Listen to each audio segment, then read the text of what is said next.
Hi everyone, it's Math with AUB. I am trying my best to explain to you how to find domain of a function, because function is the core of mathematics.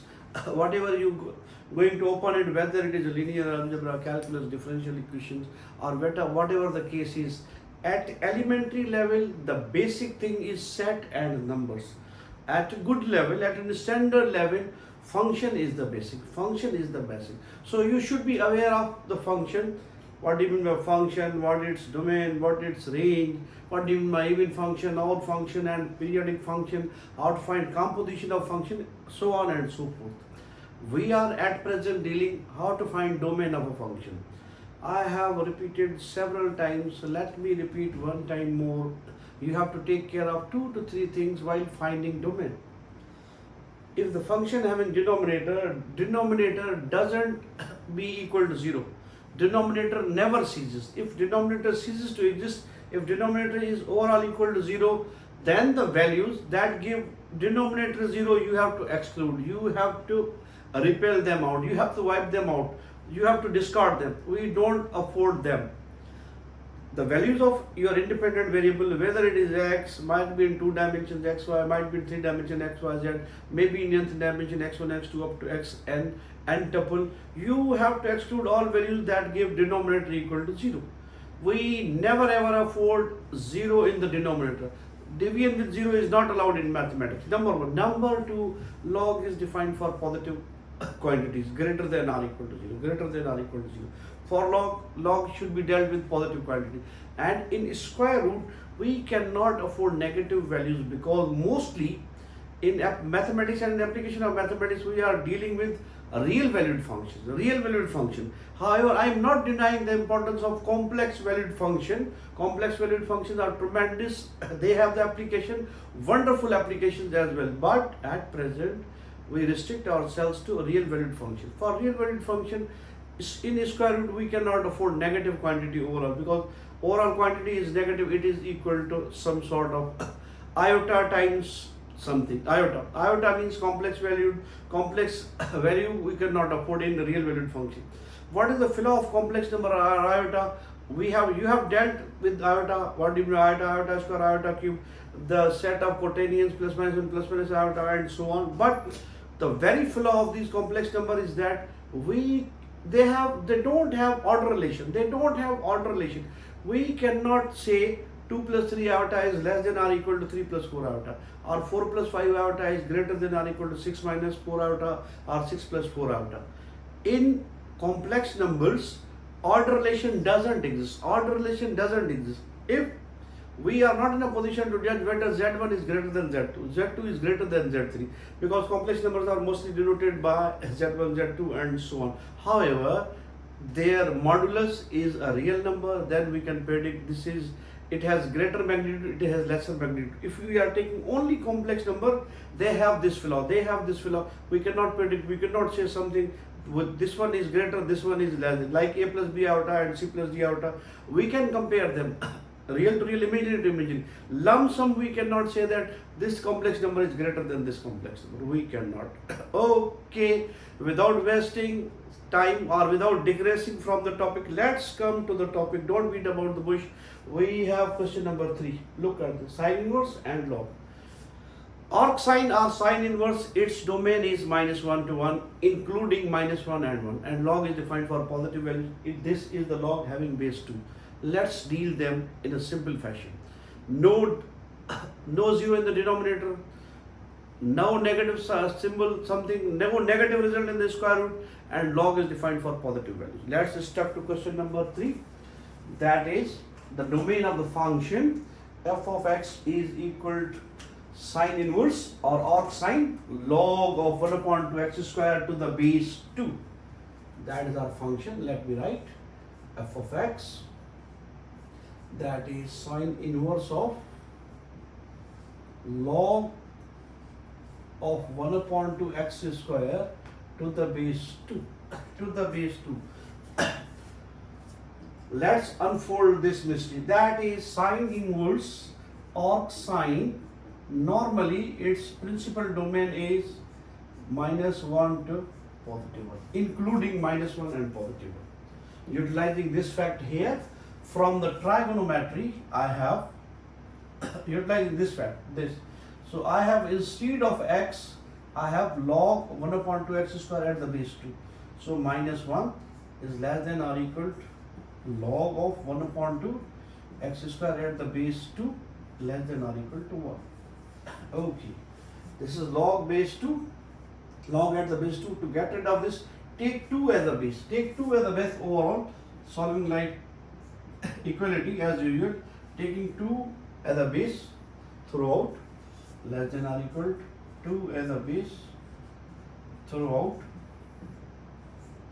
2 as a base. It's equal to 1. Like, what should be the power of 2?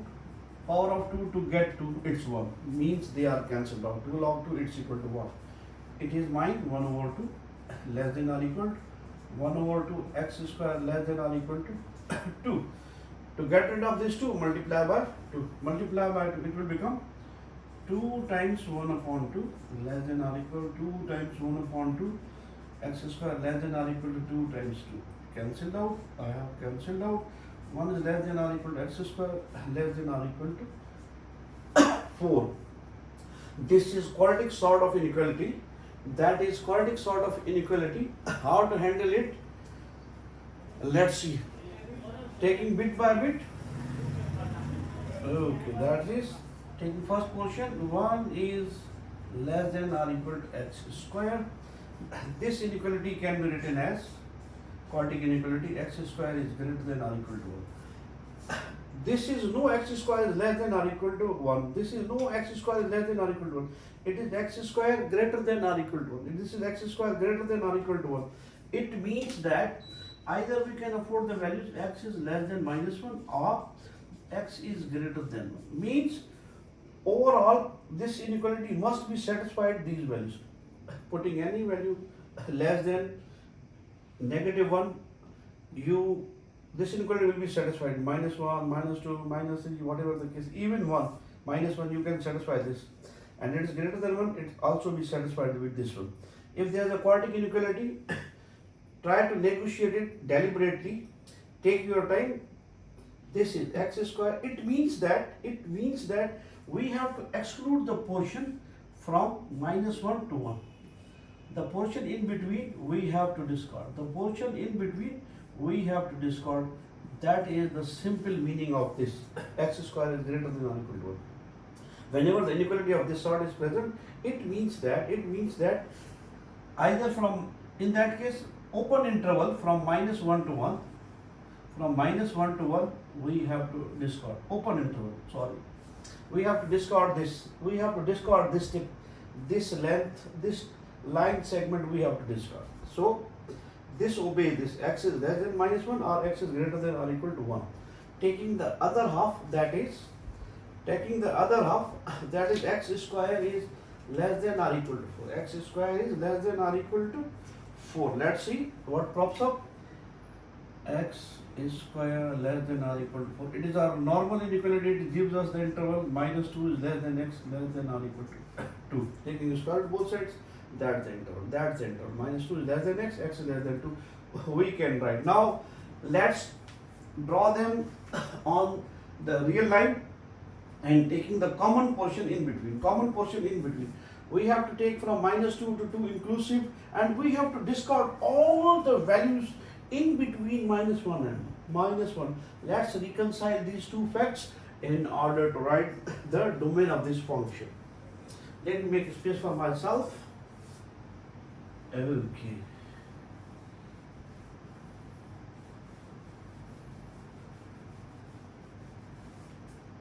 Yes, that's our real line. Simple one. 1, 2, 3, 4 enough. Minus 1, minus 2, minus 3 and so on. Let's handle this. X is less than or equal to minus 1. Less than or equal to minus 1 means shed it, because minus 1 is inclusive. Minus 1 is inclusive. We have to take the lesser value. Lesser value means towards left side. Towards left side. That is our x is greater than or equal to 1. This is our 1. 1 is inclusive. Shed it. Greater than or equal to 1 means towards right hand side. Towards right hand side. Look at this one. We have to discover this line segment. It is a railway track type segment to be cut off. To be cut off. We don't need any values between -1 and 1. We don't need any values between -1 and 1 according to this inequality. According to this quadratic inequality. What about this? -2 to 2. It is -2 inclusive. It's 2. -2 to both are inclusive. Both are inclusive. That this is the line segment for this. This is the line segment for this inequality. Now we have to take the common portion. We have to take the common portion. Overlapping portion between these two are this one as well as this one. That is the portion that common to both and satisfy both inequality. Overall quadratic inequality. Overall quadratic inequality. So this one must be from -2 to -1, -2 to -1, -2 and -1 both inclusive. That is -2 to -1 union 1 to +2. That is the domain of our required function. That is the domain of our required function. That is the domain of our required function. That is our domain. Moving towards next question, we have